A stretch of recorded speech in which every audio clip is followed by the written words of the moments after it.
New Zealand to offer more support in training Ukrainian forces, Prime Minister Jacinda Ardern says. New Zealand Prime Minister Jacinda Ardern said on Monday that her country would deploy an extra 30 Defence Force personnel to the United Kingdom to support the training of Ukrainian armed forces.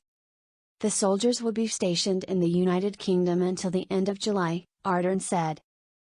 They will train Ukrainian soldiers on how to use the L-119 light gun, she added. The troops, training ammunition and surplus equipment including aiming systems will be moved in an airlift coordinated by the UK.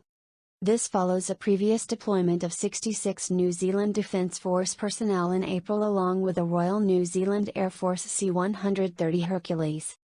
Another casualty of Russia's war, Ukraine's natural environment. The pine forests around Irpin are Oleg Bondarenko's happy place.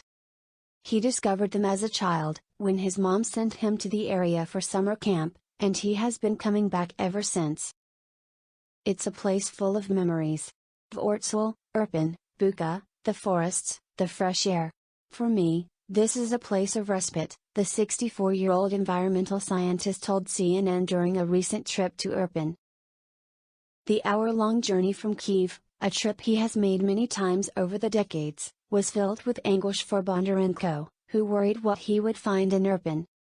This area was under Russian control for several weeks in March. It has subsequently become known around the world as the site of some of the worst atrocities committed by Russia in this war. At least 1,200 bodies of civilians have been discovered in the region since Russian troops withdrew from there, according to the Kyiv Region Police. At least 290 of them were found in Irpin, according to the city's mayor. In addition to the human toll, the destruction Russian forces caused to the landscape here is brutal and omnipresent: scorched earth, forest floors ravaged by missiles, and trees broken down and uprooted, while abandoned military equipment litters the ground. Many of the town's neat houses lie in ruins, the woodland and green spaces around them are off limits. Angelika Kolomiuk, Bondarenko's friend who lives in Irpin, told CNN the authorities have banned people from going into the woods. We have a beautiful forest here, but this year there won't be any walks, there won't be any mushroom picking, there won't be berries.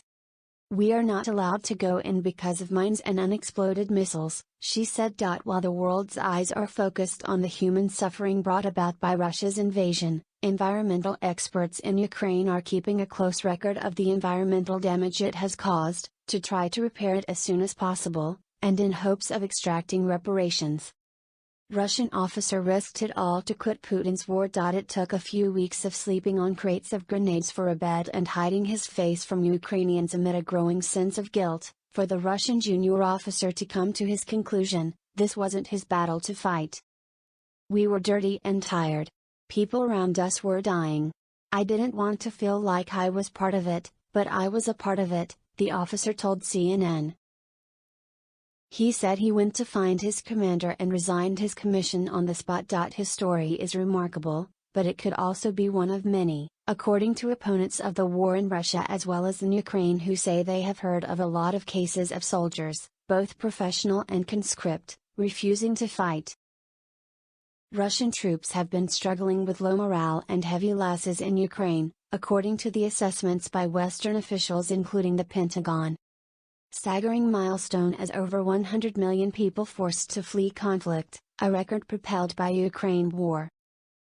Over 100 million people have been forced to flee conflict, violence and persecution, a record figure setting a staggering milestone, the United Nations Refugee Agency said Monday. The number of people forced to flee conflict, violence, human rights violations and persecution has now crossed the staggering milestone of 100 million for the first time on record, propelled by the war in Ukraine and other deadly conflicts, the UNHCR said in a statement. 100 million is a stark figure, sobering and alarming in equal measure. It's a record that should never have been set, said UN High Commissioner for Refugees Filippo Grandi. This must serve as a wake-up call to resolve and prevent destructive conflicts, end persecution, and address the underlying causes that force innocent people to flee their homes. The UNHCR said the war in Ukraine has displaced 8 million within the country this year, and more than 6 million refugee movements from Ukraine have been registered. The number has also been propelled by new waves of violence or conflict in Ethiopia, Burkina Faso, Myanmar, Nigeria, Afghanistan and the Democratic Republic of the Congo. Ukrainian President Zelensky announces historic joint customs control with Poland. Ukrainian President Volodymyr Zelensky announced a historic joint customs control with Poland on Sunday, stressing unity of Ukrainians and Poles is a constant that no one will break. A solution has been reached that is revolutionizing the order on our border, Zelensky said during his nightly video address. We are introducing joint customs control with Poland. This will significantly speed up border procedures. It will remove most of the corruption risks. But it is also the beginning of our integration into the common customs space of the European Union. That is a truly historic process. Zelensky's comments came on the heels of Polish President Andrzej Duda's visit to Kyiv earlier in the day. Duda also emphasized the unity between the two countries as he became the first foreign leader since the Russian invasion to address Ukraine's parliament, the Rada. Zelensky described Ukrainian-Polish relations as finally on a completely clean, sincere basis, without any quarrels and old conflict heritage. This is an achievement, the historic achievement of our people. And I want the brotherhood between Ukrainians and Poles to be preserved forever. As I talked about it today in front of the deputies, our unity of Ukrainians and Poles is a constant that no one will break. Zelensky also said he signed a decree introducing a new award to thank those cities of partner countries that have helped the most. And Rzeszów became the first such city. The Savior City. It is fair to say, the Ukrainian leader went on to announce the preparation of a bill that will mirror the law passed in Poland about Ukrainian citizens who sought refuge in Poland and who have been legally given the same opportunities as Poles. Nearly 3.5 million Ukrainian refugees have entered Poland since the Russian invasion in February, making it by far the single largest host nation for people fleeing the country, according to the United Nations High Commissioner for Refugees. It will be the right gesture to pass such a law in Ukraine, Zelensky said. Let it be so that the citizens of Poland will never have to use such a law. But let us show our gratitude and our respect. The Ukrainian leader also said he spoke with British Prime Minister Boris Johnson and discussed ways to increase the volume of our exports, especially agricultural products, as well as the volume of fuel imports to Ukraine. You are not alone, UK PM tells Ukrainian children 3 months into war. UK Prime Minister Boris Johnson has told Ukrainian children they should be immensely proud of themselves in an open letter published Sunday, 3 months into the Russian invasion that has displaced millions of refugees within Ukraine and abroad. Many of you have seen or experienced things no child should have to witness. Yet, every day Ukrainian children are teaching all of us what it means to be strong and dignified. To hold your head high in the toughest of times. I can think of no better role model for children and adults everywhere, Johnson wrote. The British PM said the absence of children and young people on the streets and in the parks he saw when Ukrainian President Volodymyr Zelensky showed him around Kyiv last month made him feel very sad. According to UNICEF, more than half of Ukraine's 7.5 million children have been forced to flee the ongoing violence, as homes, schools, water supplies and hospitals have been damaged or destroyed. Boris Johnson also told Ukrainian children, "You are not alone," echoing many messages of solidarity expressed in the United Kingdom and in many other countries. You may be separated from your friends at home, but you have millions of others all over the world. Here in the United Kingdom, we fly Ukrainian flags from our homes, offices, churches, shops and playgrounds. Even from my own roof in Downing Street, where the windows are filled with sunflowers drawn by British children. Our young people are painting your flag in their classrooms and making blue and yellow bracelets in support of your country," his letter read. Johnson shared Zelensky's hopes regarding the end of the conflict. "I believe, like your president, that Ukraine is going to win this war," he wrote. I hope with all my heart that one day soon, you will be free to return to your homes, your schools, your families, and whatever happens, however long it takes. We in the UK will never forget you and will always be proud to call you our friends, Johnson's letter concluded. UK Prime Minister to redouble efforts to provide humanitarian aid to Ukraine, Downing Street. UK Prime Minister Boris Johnson will redouble efforts to provide vital food and humanitarian aid to Ukraine, his office said Sunday. During a phone call with Ukrainian President Volodymyr Zelensky, Johnson spoke about the despicable blockade of the key port city of Odessa, according to the statement. The Prime Minister will work to ensure that the country is able to export to the rest of the world, according to a 10 Downing Street statement. The leaders agreed on the need for the international community to remain united in its condemnation of Putin's barbarism, Downing Street said. In Johnson's view, every country has a duty to help Ukraine in their struggle for freedom, both now and in the long term. He reiterated the British people are 1000% behind the people of Ukraine. Johnson also expressed his profound hope that they would, along with all the people of Ukraine, be able to return to life as normal one day soon. Russians shelled 3 settlements in Kryvyi Rih, regional official says. Russian forces shelled 3 settlements in the Kryvyi Rih district, the head of the Dnipropetrovsk Regional Council, Mykola Lukashuk, said Sunday.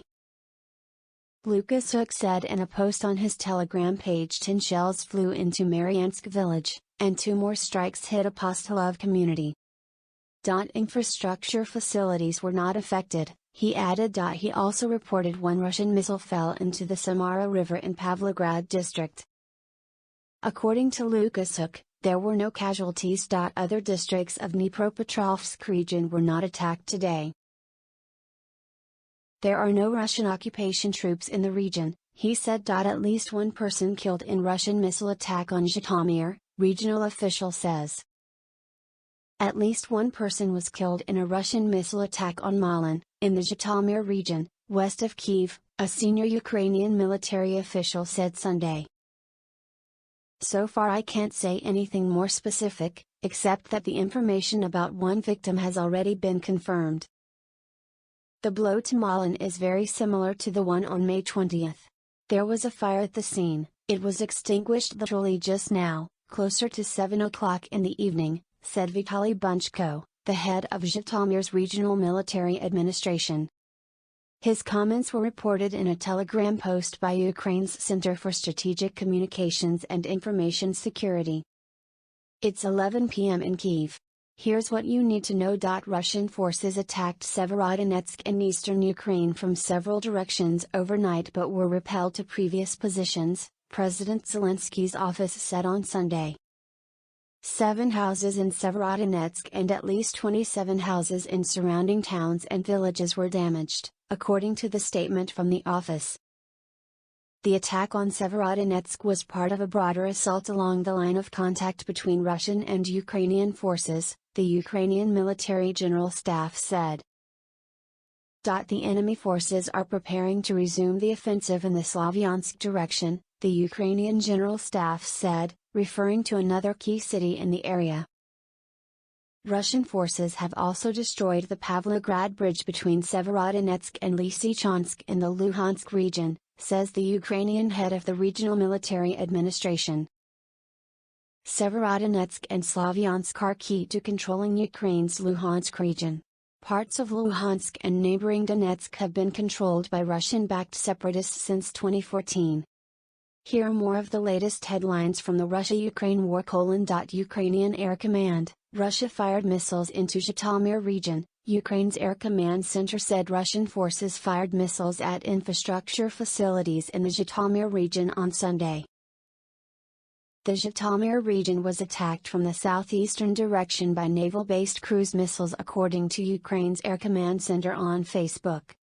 The center added, 4 Russian cruise missiles were destroyed by the center's air defense units.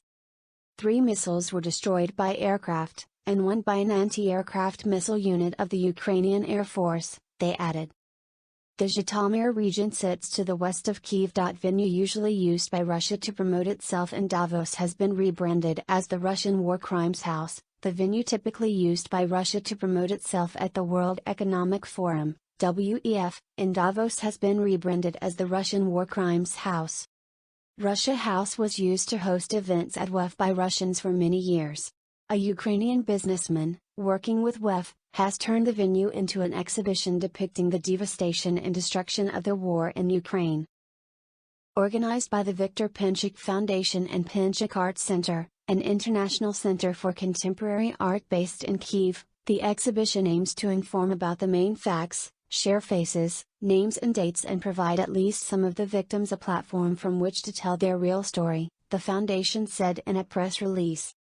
EU membership for Ukraine would take 15 or 20 years, French minister says. Ukraine's bid to join the European Union would take at least 15 or 20 years to complete, France's European Affairs Minister Clement Beaune said on Sunday, while promoting President Emmanuel Macron's alternative proposal of creating a new European political community including Ukraine. If we say that Ukraine will join the European Union in 6 months, 1 year, 2 years, we are lying. It is not true, Beaune told Jewish community radio station Radio J. It is probably maybe 15 or 20 years.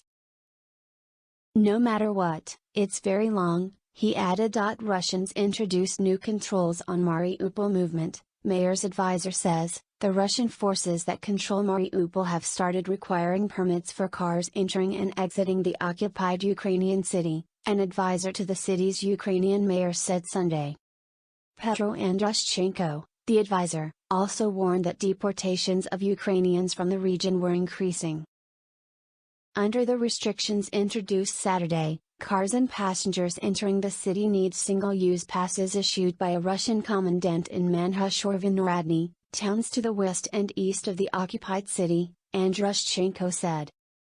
Lithuania cuts Russian energy imports. Lithuania will have completely cut imports of Russian energy supplies including oil, electricity and natural gas from Sunday.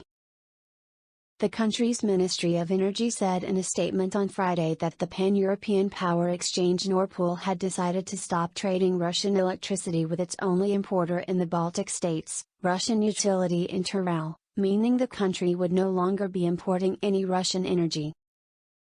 Not only it is an extremely important milestone for Lithuania in its journey towards energy independence, but it is also an expression of our solidarity with Ukraine, Lithuanian Energy Minister Dainius Kreivys said. We must stop financing Russian war machine,